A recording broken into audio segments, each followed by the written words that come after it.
Hey there, welcome to Board Game Hot Takes, the podcast where we give our immediate reactions to the hottest board games just minutes after playing them.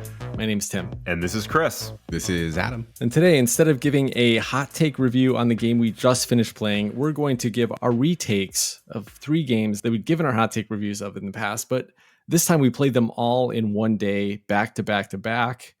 We're going to be talking about Eric Lang's famous Troops on a Map trilogy of Blood Rage, Rising Sun, and Ankh, Gods of Egypt. We're gonna dive right into those again, kind of compare them all, having played them right on top of each other, and see how it goes. Are you guys excited? I'm super excited. And one thing I'll add so people understand, we played all 3 of these games back to back in one day. Holy cow, it was Troops on a Map overload, big time. It was, but what a thrill to get to play these back to back to back and compare them all and see the differences and the nuances, but also the similarities and the common threads between the 3 games. I think it was a really fun way to do it, and I'm glad we did. Yeah. All right. Well, as always, before we jump into our discussion of these 3 awesome Troops on a Map games, we're going to talk about some poll results.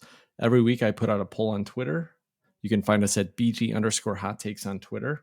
And I put out a poll, and then we're going to talk a little bit about the results of that. The poll I asked this time, and this was kind of brought up because I was looking at the hotness this week, and I noticed that Horizons of Spirit Island is in the hotness. Now, Horizons of Spirit Island is basically Spirit Island slimmed down, made more approachable, more available for the general public.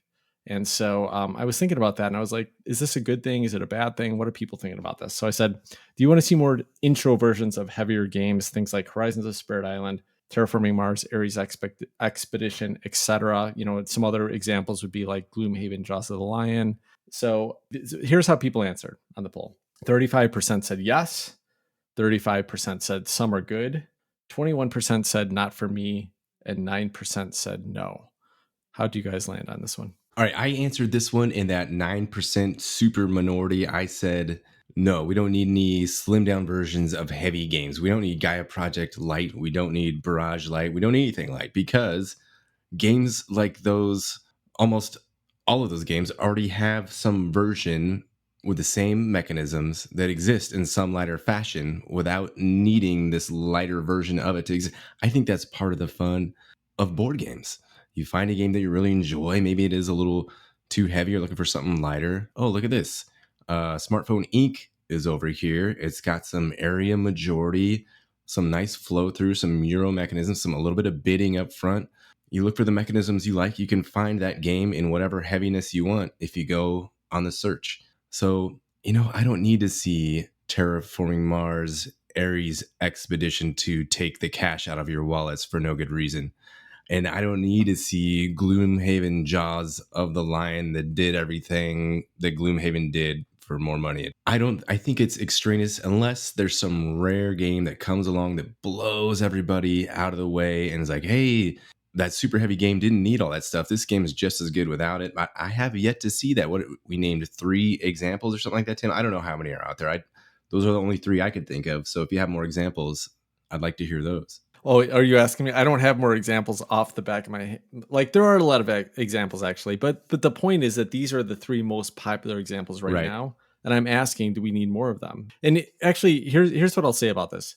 With all 3 of these examples, do you know why they exist? They exist because Target said, "Hey, these are popular games, and we'll put a lot of your games in our store if you can make them easier for people." So the current 3 that you mentioned are all directly because of Target. They were, yeah. No, and I'm not joking about this. Like, I think I read on all 3 of these, like, Target specifically said, we either need a smaller box or we need a simpler game or a shorter playtime. And all 3 of these handle them in a little bit different way. Like Terraforming Mars, Ares Expedition, right? This is Stronghold Games. They don't care what they're publishing. They don't care what it looks like. So they're just like, yeah, let's just rip some other game off and throw the Terraforming Mars, mechanisms on top of it, but not really make it feel like Terraforming Mars. So we'll put out Ares Expedition. Spirit Island, on the other way, the designer of Spirit Island said, no, Target, I'm not going to give in to you. I'm going to make the exact same game, but I'm going to use the simplest versions of the same types of spirits and an easy board that isn't modular, that's easy to flip over and make for the right player count. But it's basically the same game, and you can even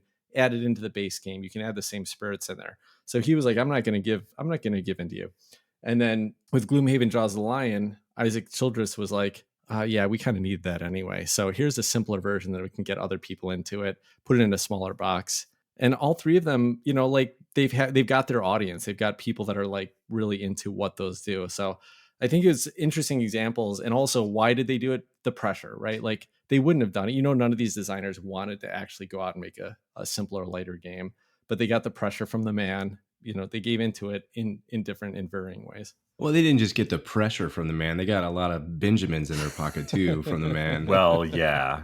Yeah, they didn't do it because they were getting strong armed. They did it because they were getting paid. So Chris, how do you answer? Yeah, well, putting aside for the moment the blatant money grab aspect of it and just looking at the straight game version of it, I'm with Adam 100%. For me, a lot of times the games that are heavier, I like them because of their heaviness. Their heaviness is what makes them exciting and interesting to me. I mean, Barrage is a perfect example. We've been freaking out in this game now for the last few weeks, and a lot of that has to do with the heaviness of the game.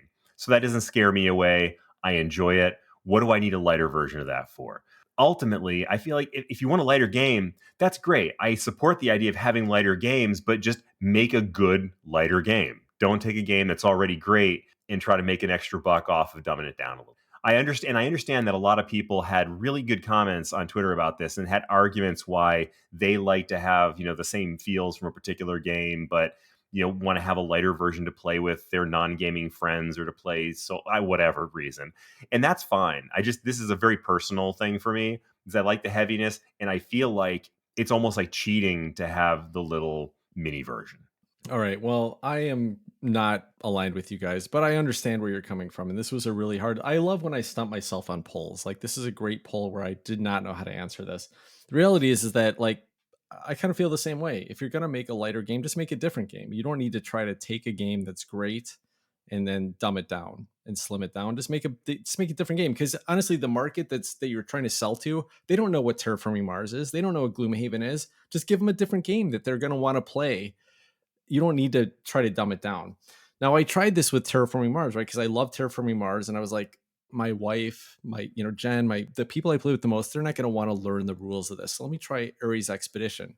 But the fact is that it didn't actually simplify it enough to make it something they're going to want to learn anyway. And it kind of took away some of the magic of what Terraforming Mars did. So I was like, well, that was a letdown.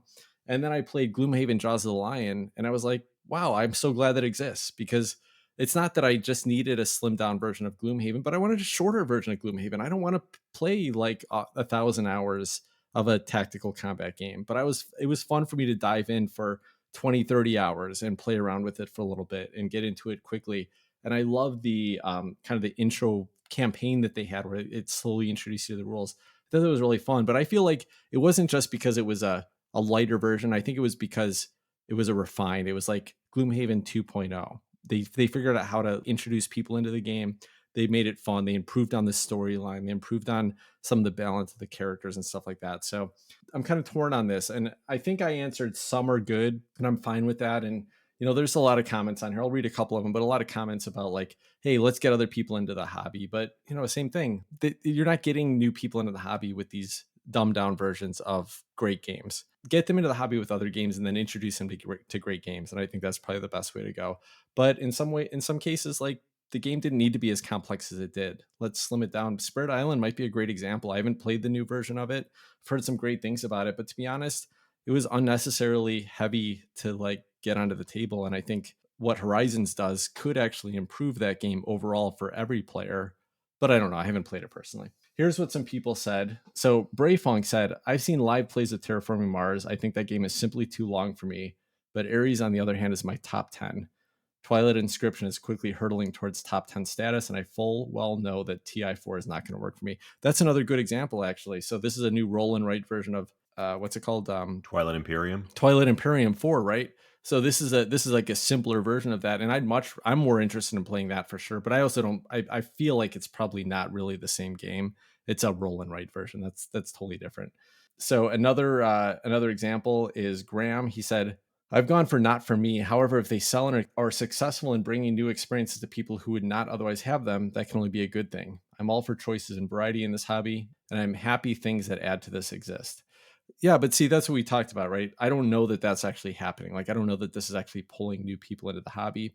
Gray said, heck yeah, more games. Okay, cool. But how about more games with different themes and different, different mechanisms in it? That would be even more interesting. Derek Bruff said, I think this is a great way to expand the hobby to the Target and Barnes and Noble crowd. Same thing I've been saying. Let's bring different mechanisms, different games to it. One last one, though, I'm going to read is JT, the Right Stuff 22 on Twitter. I love how intro versions open up the games to newcomers, and hardcore fans can still get these games too. They often work really well as a tutorial version.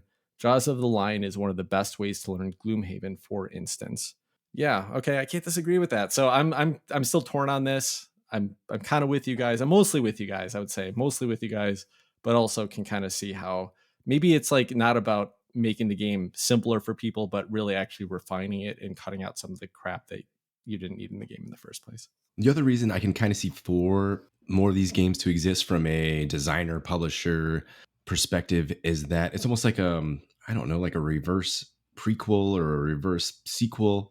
I don't know what you'd call that, like a prequel, I guess maybe you'd call it, where you make this game that has name recognition and might get out to a few new players, introduce new people to the game, and then be like, what? There's a bigger version of this game out there, and then they'll say, oh, okay, I'm gonna go buy Terraform Mars, the full game, and see what that's all about. So from that perspective, I can kind of see the argument as well. Well, Terraforming Mars Ares Expedition was definitely the episode 1, the Phantom Menace of the Star Wars trilogy.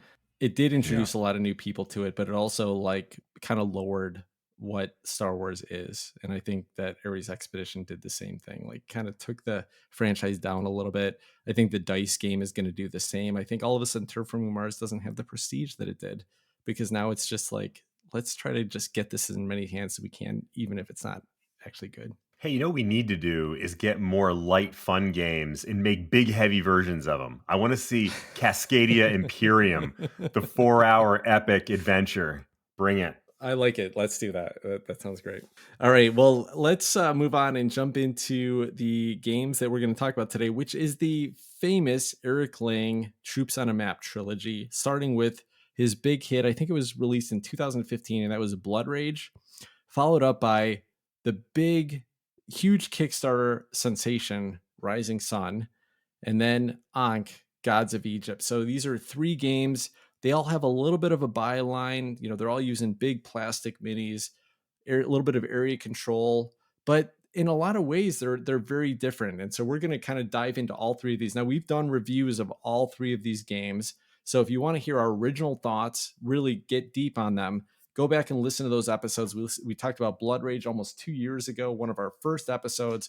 We talked about Ankh, Gods of Egypt about a year ago. And then we did Rising Sun just a few months ago. So we wanted to get together. We wanted to compare these games back to back to back. We played them all in sequence on one day. We all got together in person and picked up all 3 of these games and wanted to both kind of retouch on them, like kind of give our double take on how did they hit for us? How did they compare to when we first talked about them? But also really have a chance to compare them after playing them all in a row. So let's start with Blood Rage. This is the Norse mythology based Troops on a Map game where you are trying to control these areas of this kind of I don't even know how to explain it, but this is Blood Rage. So you can listen back to our description of it and talk about it. Let's jump into our double take on Blood Rage. Adam, what do you think about Blood Rage right now? How did it hit for you on this play? This play was fantastic. I talked about it in the review of the long con, how this is one of those games that we have a history with it, and we've played it enough. All of us are savvy. We know the cards fairly well. Interesting here, we played with 4 players, so we got to see some cards that I don't necessarily see every time. So I thought that was fun. Or maybe we had an expansion, some of the new, a couple different monsters in there, monster cards. Yeah, it was both. I was playing with the 4-player as well as having some of the kind of the Kickstarter exclusive monsters. Yeah, so that was nice to see a couple of those new cards floating around in there. I had a lot of fun with that. But right, this is one of those games I want to win. If we're getting together as a group, I'm going to try hard. I'm going to go full competition. I'm going to see like what's the most devious thing I can do to put me in the best position. That's how I'm approaching this game. And I absolutely enjoyed this play. Once again, I had a nice combination where a monster was considered an additional leader. And then I had I forget what else. So my leader counted for double awesome power punches. So I played that card and I got to double up on everything that my leader could do with both these guys in one area. And then another big play for me was I got a couple points every time somebody in the battle died, including my own guys. And I think we had an epic battle in the middle where like 30 people died and I got like 60 points. So that was pretty fun too. Just another great play. Some new things revealing themselves to me on this, I don't know, 20th play of Blood Rage, 20 to 30th play, somewhere in there. So yeah, I'm still loving this game. I could talk forever and ever about it, but I'll stop right there. I'll turn it over to whoever's next. I think that's me. And this one, I feel like I almost don't need to say anything about this. I mean, this is one of my top 5 games. I think I've got like 40 logged plays of this, and that's not even counting other ones that I've forgotten to log before I started even logging my games. I almost feel like I don't need to evaluate my love for this game because I've done it so many times. I've never had a bad game of this, or at least I should say, I've never had a bad game of this that wasn't bad because I screwed it up and did something stupid. It has so many great things going for it. And this play was no different. We did actually play with some expansion content, which I think made it particularly fun because we play it quite a bit on BGA, and I play with some other folks on BGA as well. So that's been a really great opportunity to play this game more frequently. And one of the things that doesn't have is the expansion content. So we got to play with the extra monsters. We got to play with some of the extra cards. We got to play with the big board with all the cool minis on it. And we actually even started the game.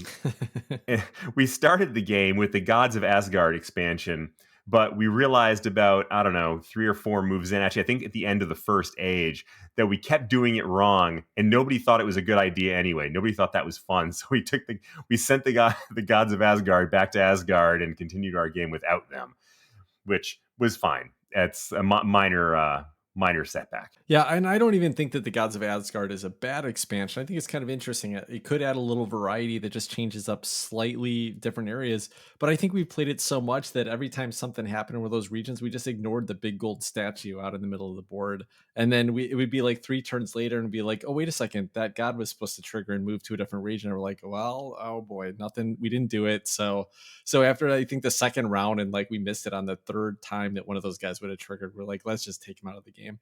But yeah, this was another fun game of Blood Rage. I was very disappointed. I did not get the Sea Serpent because that is my only strategy I know how to win with, which is get the Sea Serpent, get the boats that you kill the boats and things go well.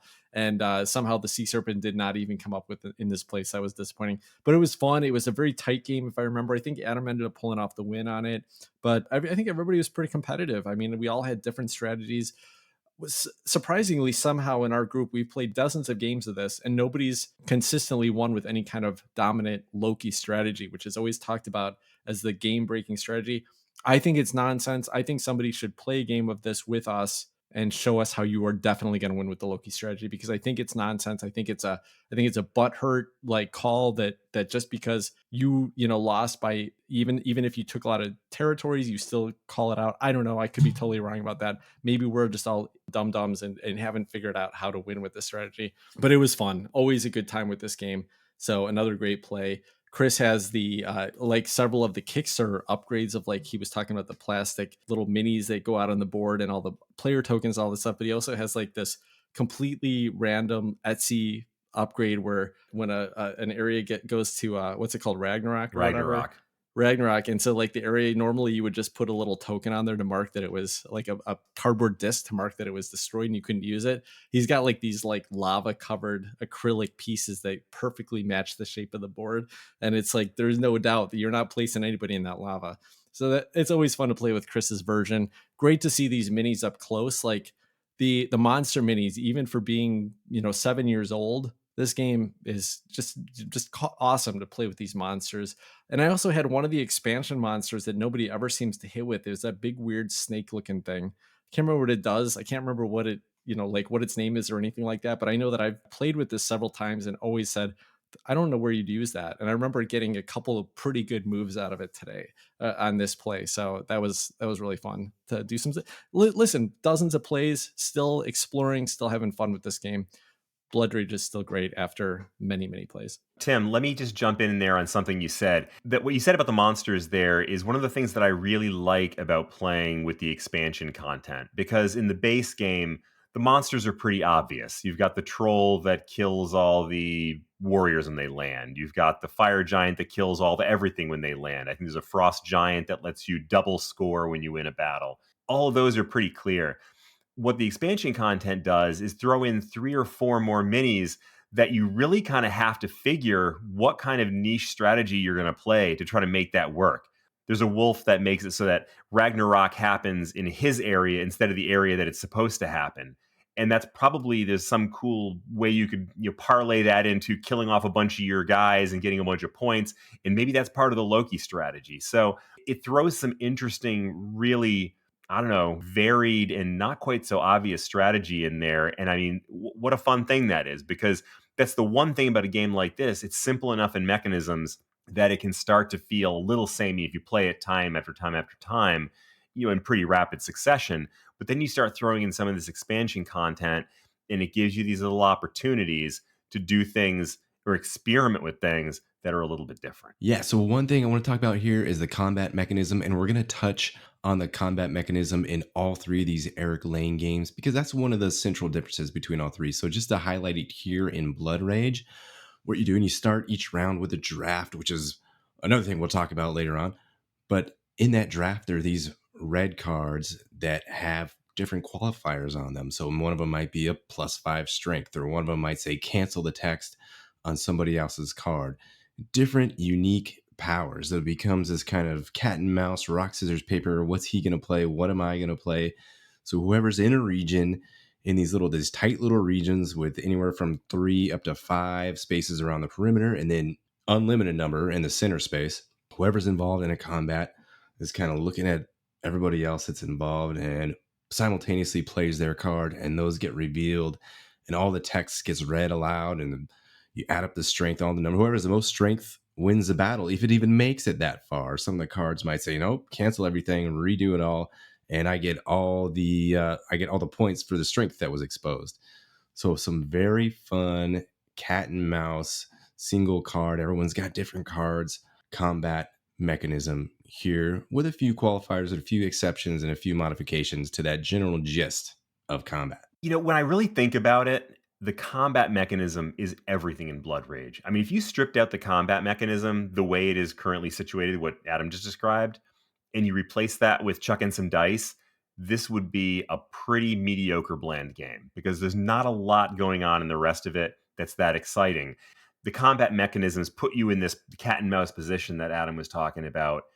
And that is so exciting, and it creates so much interesting card play. But if you took that out, I think this game would suffer tremendously. So this was maybe the granddaddy, this brilliant combat scenario.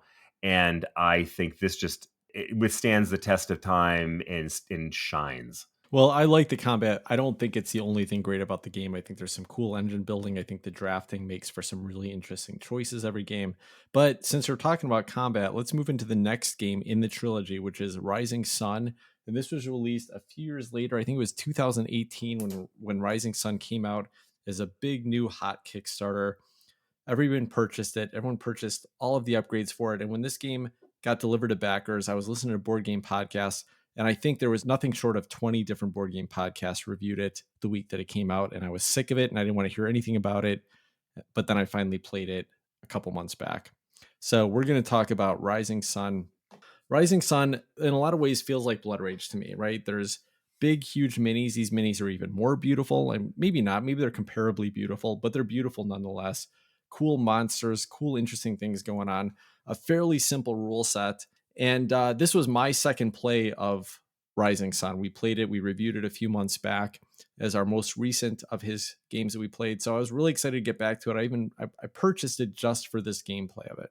And this was pretty interesting. The mechanisms are different because it adds a little bit of a negotiation element to it, but not too heavy. Pretty light, quick decisions. Hey, do you want to work with me? Cool. Let's work together. Let's figure something out.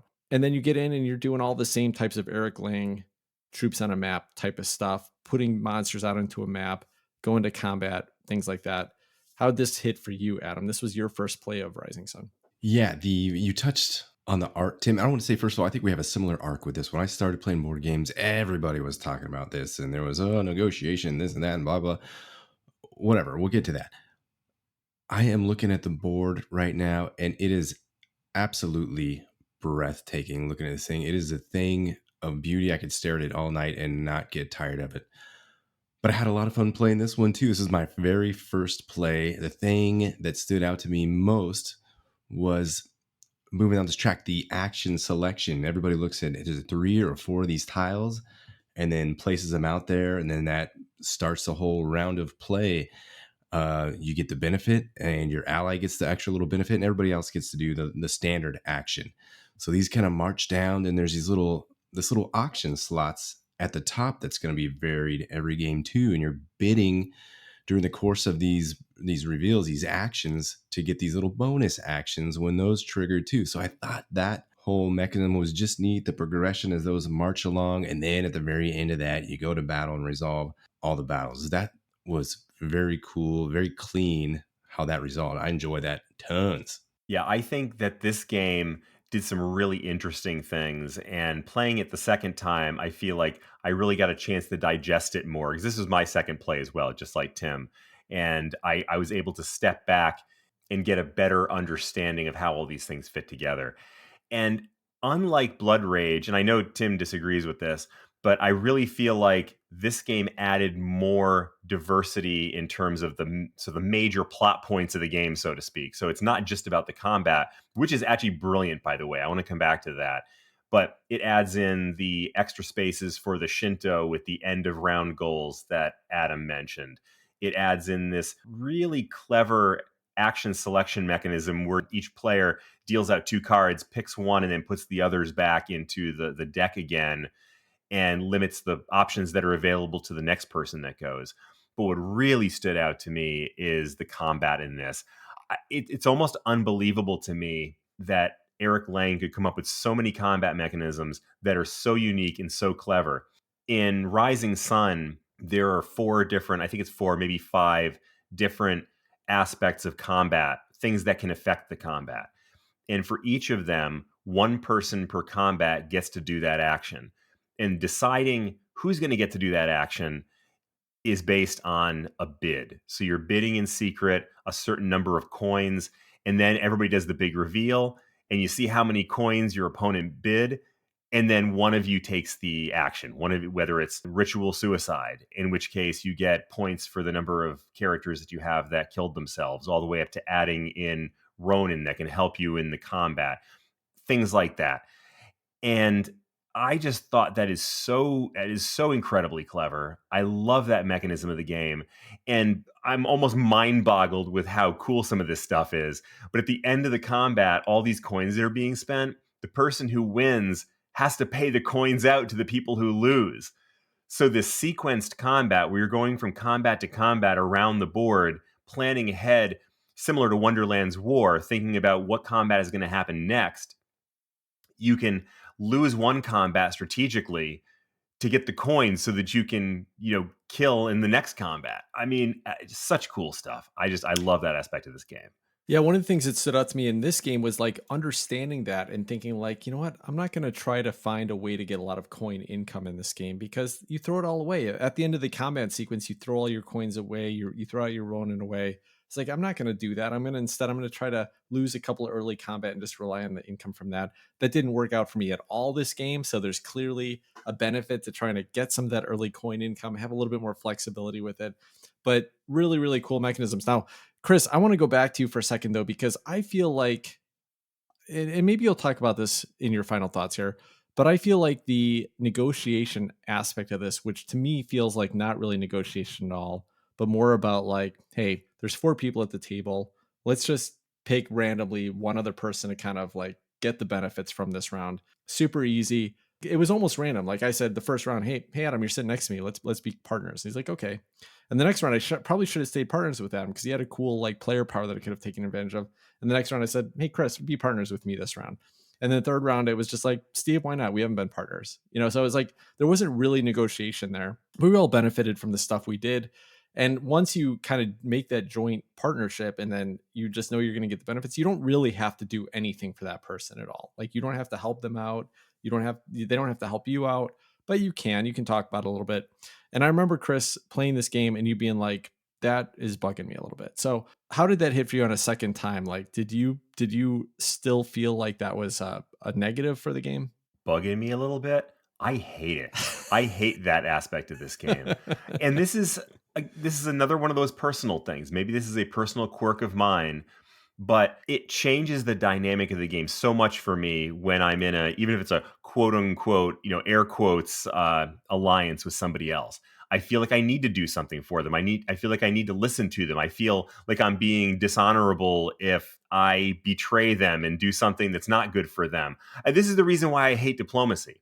And I hate it here as well. Even though it's really simplified, it's really formalistic, it just makes me mentally or emotionally uncomfortable being in that position with somebody that I'm also trying to compete with. And I disliked it more this game than I did the first time we played it, to the point where it almost took me out of the game. Almost like I just want this to be over because I hate this so much. It was so funny. Like Chris had like this visceral reaction where he was just like he was uncomfortable. He was like seriously uncomfortable, and I was like, Chris, just do this. And he's like, I can't. I'm partnered with that person. I can't do that. And I was like, Chris, you don't get any negative for doing that. Move into that region. It stops him from getting something. He's like, no, he's my partner. Like Chris was seriously. There was like a wall that came up when this thing came in place, and he's got like the negotiation and the tea party phase and became partners with somebody, and it just shut off what he could do. Adam, what do you think about that? I thought it was interesting. I thought it was pretty neat because that first round we were allies, Tim, and what that really means is you're not going to fight each other in the combat phase, but you're still going for area majority when it comes to claiming those little Yeah. control tiles for each region as they resolve. So you can still hose each other. You're just not going to lose any troops over the issue. So I enjoyed it. I can see some of the bad feelings that develop. Steve did a huge betray on me at the end of the game. At least I think it was Steve, and it worked out very well for him. I think he ended up taking this one, unless it was you, Chris. I can't remember. But yeah, I don't know. Some of it wasn't as clean. It didn't feel as streamlined. And there's a little bit more sloppiness, a little bit more. I don't know if grittiness is the right word to this one. So that's kind of how I'm feeling after just my one play of Rising Sun. Well, we talked about the combat mechanism in Blood Rage, and Chris mentioned it briefly here, but I think it's just worth calling out how unique and different this combat mechanism was. The bidding on what you were going to be able to do in the combat action was super fun. The fact that you could set yourself up to do more actions later by losing the combat. And it was always a great mind game, just like Blood Rage, more complex, but to me, still just as fun. It feels like it's going to take a lot of time. And I mentioned this in our original review. I don't think it does. I think it went pretty quickly. So, yeah, Rising Sun, still a fun experience. So let's jump into Ankh, Gods of Egypt. Now, this is I think all of our second play as well, right? We played and reviewed this once about a year ago, maybe a little bit less than that. And Adam picked this game up, was really excited to get back to it. And this was an interesting one because it's been a little while since we played it. And Chris and Steve, when we sat down to play, they were both like, "We have no idea how to play. You got to teach us again." But I felt like I had a pretty good memory of it because some of the things really stuck with me. Yeah, let's talk about this play. Adam, you picked this up. How did it hit for you? Are you glad? Are you glad? Is this is a good play for you? Yeah, so this was a great play for me. This is my second play at. I think we played 4 players last time, Mhm. unless it was 3. And then I did get in a 2-player game of this with Sarah, which I will touch on later. But this game again was great. I love the combat here as well. There's a lot to talk about here. There's the action selection, first of all, and it starts with this community board. You're taking an action, up to 2 actions, starting at the top. You can take I think it's a move action, and then you can recruit some followers. You can gain an Ankh power, God power, and then there's one other one in there. So you have to start at the top, and you're moving them over. And once you get these little, a certain number of actions of the same type, it resolves and goes to this other player board, and then an event occurs. So that whole mechanism is unique to me too, and I love it because it involves a short-term planning and long-term planning. You look around ahead, what's going to be available to me, what's my opponent going to have available to them. So that's just a a totally different dimension than I think the other two games have in them. So that's one thing I want to highlight first. I just want to keep talking about those things that Adam mentioned, but he already said it, so I'll move on. But another thing is the combat. I mean, again, it's just one more example of how Eric Lang has been able to take some really clever combat mechanisms and make them so different from game to game. There's almost nothing in common, other than in this game, you are playing a card the same way that you do in Blood Rage. But in this game, the cards aren't just, well, first of all, everybody starts with the same card deck.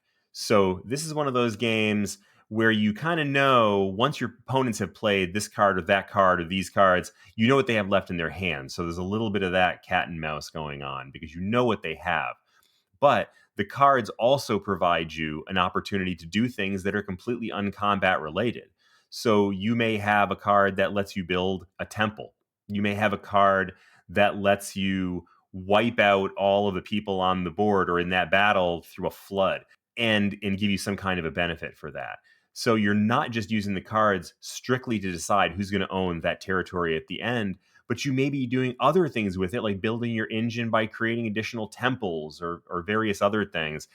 I love that aspect of it. It actually reminds me, in at least some small way, of, I think, Kemet or Kemet, however you pronounce it, and Fractal Beyond the Void, the common deck of cards that everybody has. Based upon which card you play, there are various things that might happen out on the board that have different effects.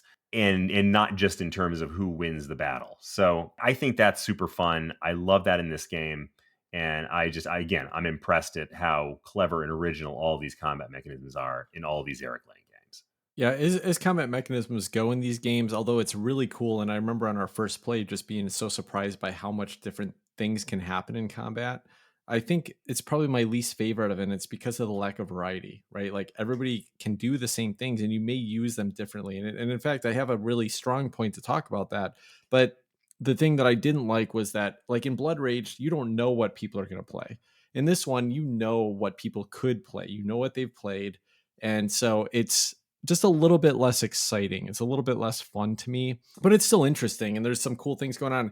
And in fact, I think it highlighted in this game how unique the different strategies you can use are. Like Chris and Adam both, or no, it was Chris and Steve. Chris and Steve both focused on putting lots of their characters out on the grasslands out. And there's this one card that gets you lots of followers if you have characters in your grasslands. I think that's how it works. And the whole game, I kept looking at that card in my hand, being like, well, I got nobody in my grassland, so I'm just going to ignore that. And I kept moving on and kept doing other stuff. And I was really happy with how my strategy was progressing. It's like the Eclipse thing for me, right? It's like I just focus on building up my engine and forget about how it makes other people think that I'm the leader and stuff like that. And here I was doing so good. I was building up this cool engine, but I wasn't really thinking about some of those other strategies, and it came back to bite me. So I mean, it's cool, right? It's very cool, but just like Kemet, I think that, the decision is interesting, but it's also like, well, there's no surprise, and so I kind of miss the surprise of Blood Rage in this combat mechanism, where I don't know whether the person has the +5 or they have the everybody discards their card thing. There's a different mind game, I guess, and maybe a little bit more like Rising Sun, but still pretty interesting. One benefit of that, though, Tim, and I get what you're saying, and I understand how that makes it a little bit less exciting in a way. But what it also does is it acts as a little bit of an equalizer. Because I mean, I've played a lot of Blood Rage. I've probably got all the cards in there memorized, so that when I'm playing against somebody who's, say, hasn't played it as much, I know all the cards. I know all of the options that they have available. And so I can have a pretty educated guess as to what cards they have. They may not have that same benefit. And so if you don't know all the cards, you're at a real disadvantage against somebody who is very familiar with the cards that are available.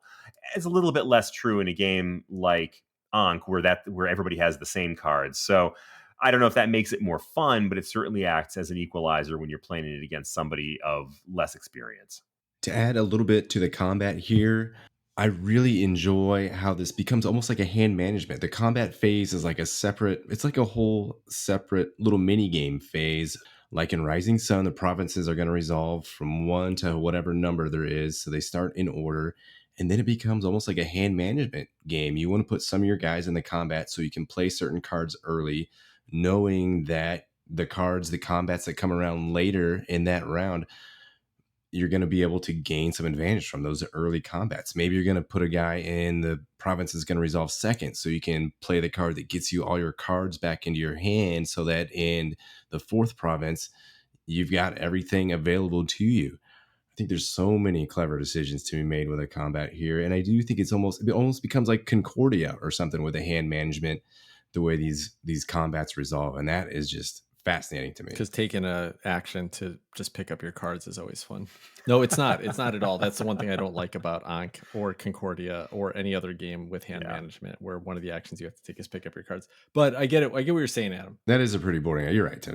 That's pretty boring. But there is one thing that I really loved on the second play that I didn't fully understand on the first play, and that is that in the first play in our review, I said I feel like just luck screwed me in that, like, no matter what I did, I was going to set somebody else up for one of the kind of end actions, and then they'd get the big benefit. And this game was so fun because so many times people would be like, no, I don't want to move again and get that extra action and like move a camel or build a pyramid or move to battle or whatever. Instead, I want to get 2 actions. And so there were so many times this game where we just kind of let those sit there right at the end of the actions set right at the end, where you could have triggered one of those big end round actions, but you didn't want to because it was more beneficial to do the 2 in a row. So I felt like with just a little bit of experience, that became a much more interesting decision. And I had a lot more fun playing with it and not getting screwed by it this game. Agreed. One other standout in this game is the merge, and I'll let Chris talk about that. So he was an actual participant in the merge, and I just got to watch him and Steve slaughter everybody. I wanted to talk about the merge because I think that was the one revelation I had on the second play of this game. The first time we played, I hated the merge. I hated the idea of it. And I think a lot of that had to do, maybe part of it had to do with the same concern I have about the alliances in Rising Sun. But in reality here, you truly are working hand in hand with the other person. So there's no risk of screwing the person that you're in the merge with. But I think that I saw that as kind of, a second prize. Like, there's no way you're going to win this. Maybe you can not come in and embarrassingly, far behind. But I really thought that you were pretty well out of the game if you were one of the folks who entered the merge. I had no particularly good reason for thinking that. That's just the way it felt to me. But in this play, Steve and I had the merge, and I don't know if it was good playing on our part or good planning or just dumb luck, but we barreled ahead, and it was so satisfying going from being dead last. And we were far back. We were not even close to you guys. And to be able to, merge our 2 characters and take advantage of, the sort of the double benefits. And we just started romping all over that board and using our followers to get points. And it was so satisfying coming from behind, which I guess is really the beauty of the merge, is that it does actually give you an opportunity to go from being way in the back to potentially winning the game. And there's not a lot of games where you can do that. So I am a convert to the merge. I'm not sure I'd say I want to see this in a lot more games, but at least in Ankh, I've come to the side of light on this one. Well, okay, but we have to call out here that the first time when Chris hated the merge, it was because he merged with me, and the time when he loved the merge, it's because he merged with Steve. So I'm not sure that it was the merge, or was it actually the friendship that was happening there. Wow, some big decisions going on over a game of Ankh here. This is Seriously, I'd happily merge with you anytime, Tim. The one other thing I wanted to call out here is that seeing this game on the table, while those God minis are probably the most impressive of all Kaman's Eric Lang Troops on a Map miniatures that you can find. Not only are they beautifully detailed and just massive, even if they don't have that much impact on the board, but they are different colors, so they stand out. They make the factions stand out. And the other thing I really liked as a mechanism again here was the Ankh powers. In this game, more than the first one, I really felt the race for those. Like, there were not enough for everybody to get all of the Ankh powers. The monsters, when you like once you get, I think it's like the second Ankh power, whatever. And And so I just remember, like, at first I was like, okay, cool. I got the mummy cats. And then Chris got knocked out. And I was like, oh, I kind of feel bad for Chris over there. And then somebody else, in the second Ankh power, oh, I got one of those too. And then it got to the scorpions. There's only two of those. So only two of the four players got those. And I didn't get one of those. I was like, oh, I'm so bummed out. So it was exciting. It was a race. It was like, and that was one of the other decisions on the action track. Like, do I go and take the, like putting another monument out, or do I get it the Ankh power instead, which could help me race to that thing? So a lot of really genius design decisions that were made to make these really fun decisions and interesting choices. Agreed, Tim. There's just a lot going on in this game. I don't have much to add besides what we've already covered. I think the decisions are great and unique and are very different than the previous two titles. All right, cool. So we've just covered them all. If you haven't, go back and listen to our Blood Rage review, our Rising Sun review, and our Ankh Gods of Egypt review, because that's going to give you a little bit more flavor, more descriptions about how those games are played. If you've already played the games, you don't need to go back to those. This is enough for you. But here's what you're really here for. What was the best of these three games? How do you rank these games? How would you choose the first of these to play if you only had one day, one game night, and you had to play one game? Which is the one you would pick? I don't know. It doesn't have to be that dramatic. But how would you rank these games? What were your favorite of these three games? Playing them back to back to back. Are there any that you would never play again? They would choose never to play again. That's an important decision here. Interesting. I feel like I know what Chris is going to say. But for me, I have a couple caveats and a little bit of a cheat here. For 3 players, 4 players, that draft in Blood Rage, the simple, the clean, smooth gameplay, that cat and mouse, the little combinations you can make. I absolutely would choose Blood Rage at 3 and 4 players, hands down, every time. I want to say hands down every time. For now, I would choose Blood Rage. But if we're talking 2 players, this game, Ankh, Gods of Egypt, absolutely excels at 2 players. I talked about it earlier. I had a chance to play this one with Sarah. It is such a great combative back and forth 2-player game. You get to use the little camel trains to divide the territories. You know exactly what that's going to do. You can see the impact of your moves with a little more clarity. And it's quick too. You can do an area control game with 2 players that's quick with these deep decisions. If it's 2 players, I'm going to say Ankh for sure. Beyond that, so that leaves Blood Rage is my number 1. I think Ankh is going to be my number 2 overall, depending on player count. And then Rising Sun, on first play, it felt a little tight. The middle got clogged up. I think Chris or somebody, or maybe it was you, Tim, had something where nobody could go into that territory. So it got tough to move characters around and felt a little clogged up. Maybe I didn't know all the options available to me, and I couldn't navigate the board as freely as I would have liked. All the stuff that comes along with a first-time play. But right now, Rising Sun's sitting at number 3 behind the other 2 very spectacular, we'll call them co-number 1s, of Blood Rage and Ankh. So spoiler alert, my answer is going to be pretty similar to Adam's. Blood Rage has got to be number 1.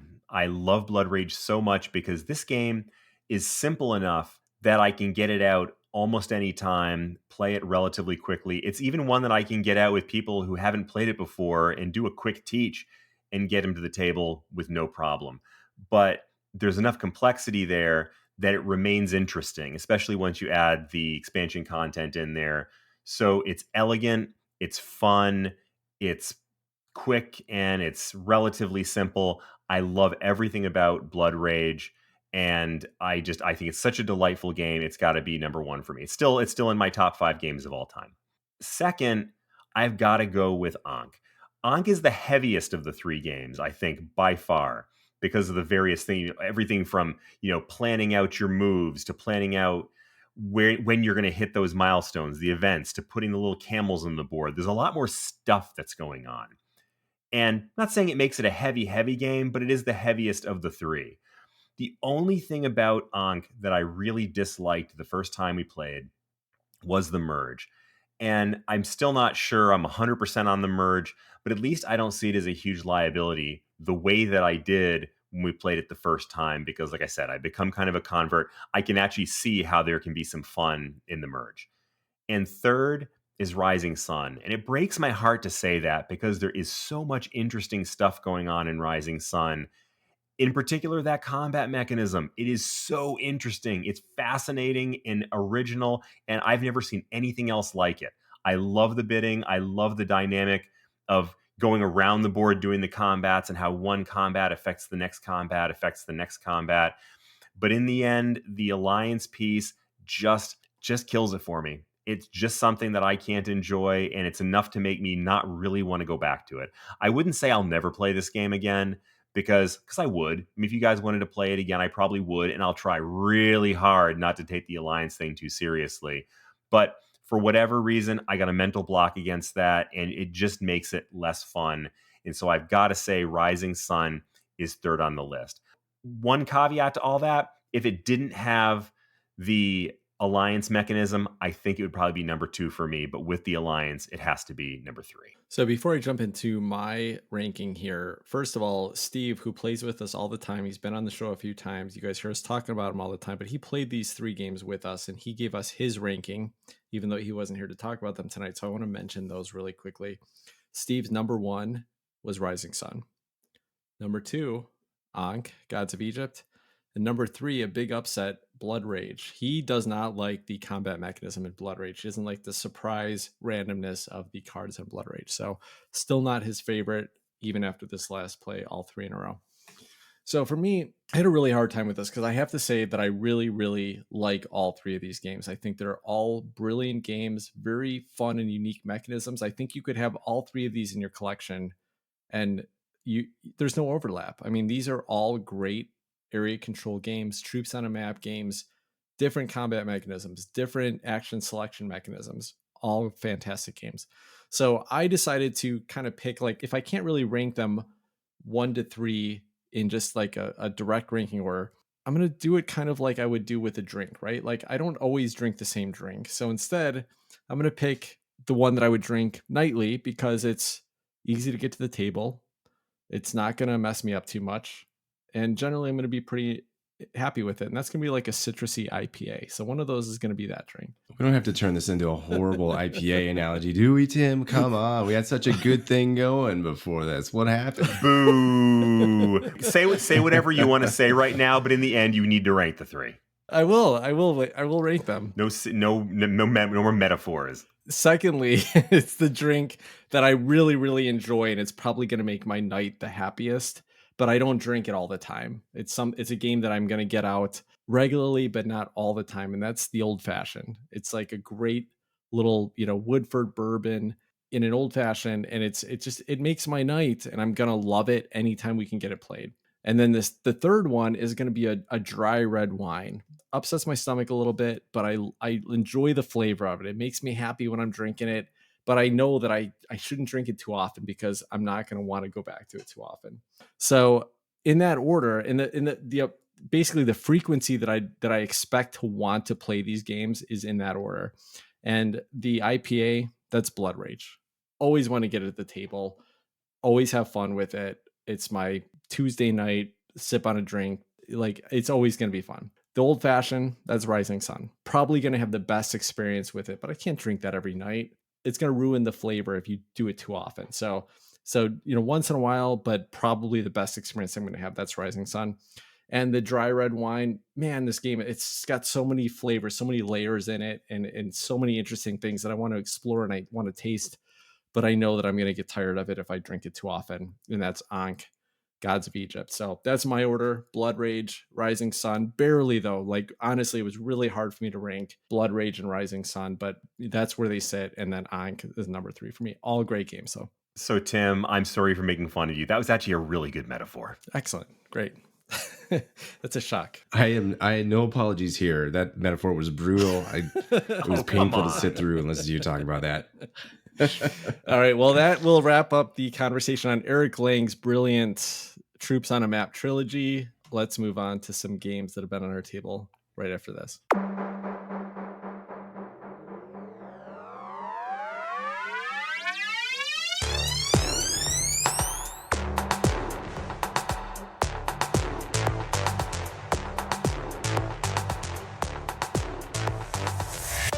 All right, welcome back. Adam, what have you had on your table this week? I received a game called John Company, second edition. This is a game by Cole Worley and Whirligig Games. Man, what a game. I posted a picture of Twitter of this. I had opened it up. It's hefty. There is a lot in this box, including the rulebook. This rulebook is about 40 pages, I think, just a little over 40 pages, and it is dense. Cole Worley is a smart guy. I believe this is a subject that he has worked hard on his whole life studying and learning about, and he likes to put this educational information into his games. So what you're doing here is this is largely about the East India Company and sort of the atrocities it committed with British ownership against India. It was one of the first sort of violent corporate greed type situations. And so a lot of those themes are in this game. Am I going to be able to get it out and play it and go through it? I think I will. There's going to be a moment when I'm going to have some time and I just feel like I think it's only going to be solo. I don't think I'm going to find anybody else who wants to play this game with me because the rule book is so dense. But it's going to be kind of a meditative, hey, I want to learn some things about what happened here because I don't know. I honestly don't know much about it. So I'm really looking forward to digging in this one when the time is right. I'm not a big history guy, but Cole Worley has made history really interesting for me, and he did it with PAX Premier 2nd Edition too. Beautiful components, fantastic gameplay. Each card is loaded with information about a historical character or an event or a location and its significance to the struggle between Russia and the Afghanistan area. Persia is what it's called in the game, and the UK, Britain. So there's a lot going on there. I look forward to going through these steps, seeing why he made the decisions that he decided to make, exploring those mechanisms, and learn about the time period and what was happening there. So I've just received it. There's a lot going on before I'm even going to be able to play this thing. I plan on reporting back, maybe if you guys are ready for some sort of snoozy history lesson on how the gameplay went and some of the themes that were involved there. And that's John Company, 2nd edition, Cole Worley and Whirligig Games. Hey, Adam. Speaking of dry history lessons, this is probably a dumb question, but why is it called John Company? Was that an actual name of a company back in those days? I mean, is that a historic thing? Chris, I don't even know. There's a lot referred to. I think it is, but I don't know for sure. There's a lot referred to the rules as, the company of this and the company that. So I don't know. I don't think I got that far in the rule book. So I'm gonna do a little homework assignment right now while you're talking about your games. John Company. It's not a porta potty manufacturer. So I just did a quick Google search on this, and the British East India Company, aka the John Company. So that was the kind of one of those big corporate conglomerates. Now I've got another question for you guys. When did we stop calling it Britain and start calling it the UK? Because my default is to call it the UK, but I feel like I've often misused it in historical context. Do you know when we stopped calling it Britain and started calling it the United Kingdom? I don't know. This is do you know the answer? I don't know. No, it wasn't. It's not a trick question. I'm genuinely curious. My guess is around World War II, post World War II, when kind of colonialism ended, and then the Scots and Wales Northern Ireland all decided to become part of the same deal. Now I'm going to look that one up. I think Board Game Chatterbox needs to send us a comment on Twitter. Well, great. So Wikipedia also answered this for me, and it was back in 1707 is when the United Kingdom became a political union. So there we go. When John Company was around, I don't know if that falls in the same area. That just shows our ignorance. Let's move on. Chris, what did you think of Beyond the Sun tonight? You have played it less than Adam and I, and we played a game of it tonight on Board Game Arena. How did it hit for you? It's a fun game. I really like it. And it's one of those odd games that I played a bunch of times, but never really kind of got. It was, I think tonight was the first time I played it that I actually really understood that whole mechanism where the boxes go away and that makes you produce less. And if you haven't played the game, that probably makes no sense, but it made no sense to me. And I had played it a bunch of times until tonight. I finally got it. Had a reasonably good game, came in, tied for second with Tim. but it's such a fun game with such a basic rule set in the end, with a lot of variety created by the technology cards. There's some base technologies, and then you expand out to the level 2 and 3 and 4 technologies, as well as the little action board over on the left side, the little area control board. And you add in those couple of pieces to this very simple rule set, and there's so much interesting variety in there that it's almost kind of hard to believe. It's a game I'd like to play more. I don't feel like I played this one enough. It was really interesting. I probably played this game like 15, 20 times. And tonight I feel like I saw some planets that had some unique abilities. I saw some cards, some tech cards come up that I'd probably seen them, but I don't remember seeing them. So it was fun to feel like there's a little exploration. This game played out very different than any other game of Beyond the Sun that we played. A lot of ships out on the map, a lot of what do you call colonization of the planets this time. And yeah, it was fun as always. Really enjoyed this game. Adam took home the win on this one, so glad we hit it up again. I'm excited to get this one to the table, and I can't wait for the expansion to come out on this pretty soon. Still enjoying this one as well. The top half of the tech track, the tech tree, was almost all military, a lot of red out there. So a lot of ship generating, which in turn resulted in a lot of colonialization and a big focus on the little area control piece and production piece with those plants. So it's just a great game. All these different end results formed from the technologies that are out there. And it was just another unique arc to this game. I love it. Now, the one new game for me this week was this is on alpha on Board Game Arena, so this will be out there pretty soon. And this is Caverna the Cave Farmers by Uwe Rosenberg. This game came out way back in 2013, so this was kind of his follow-up to Agricola. And I was really excited to try this because, I think some people like this more than Agricola. I don't. I think that Agricola, believe it or not, having come out in like 2008, is still one of the best examples of worker placement. It's so tight, there's so much variability in it. And I think where Caverna failed is that it tried to take the Agricola formula of farming, building out this area, action spaces that get better as you don't use them, so it kind of makes them more desirable. Those are all cool, and it was fun. It's a fun game, don't get me wrong. But what makes Agricola really, really, really fun is the occupation and the upgrade tile, the upgrade cards you get. So everybody drafts cards at the beginning in Agricola, and we'll talk about this soon probably because I think we're going to play it and review it soon. But everybody kind of has some different abilities they can pursue, some different benefits they can pursue. Caverna takes that and it turns it into this big market of tiles that you can build and upgrade that everybody has access to. There's nothing that you can't get to.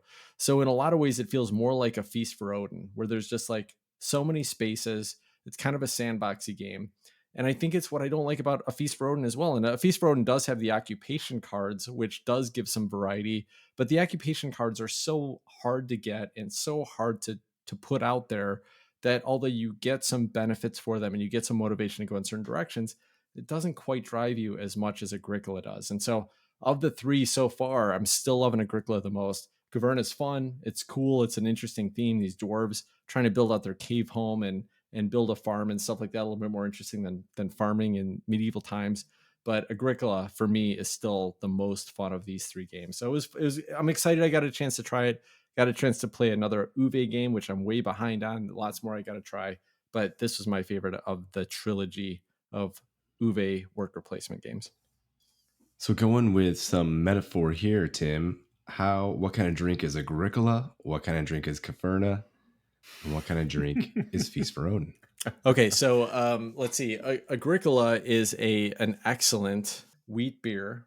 It's a Hefeweizen. It's tasty. It's heady. It gives you some texture, some flavor, something interesting to try. Caverna, yeah, it's a little flat. It's almost like it's like the Miller Lite of Uwe Rosenberg worker placement games. Like listen, it's a beer. It might get you a little toasted, but it's not very exciting.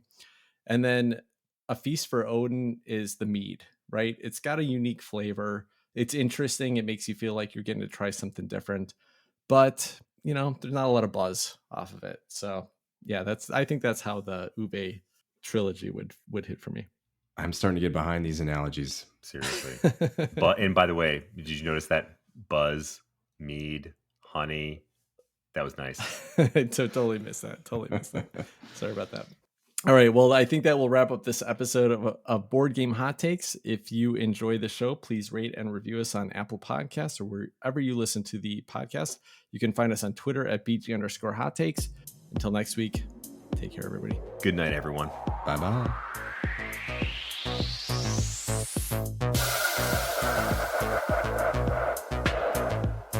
Jesus, let me reread that because that was terrible.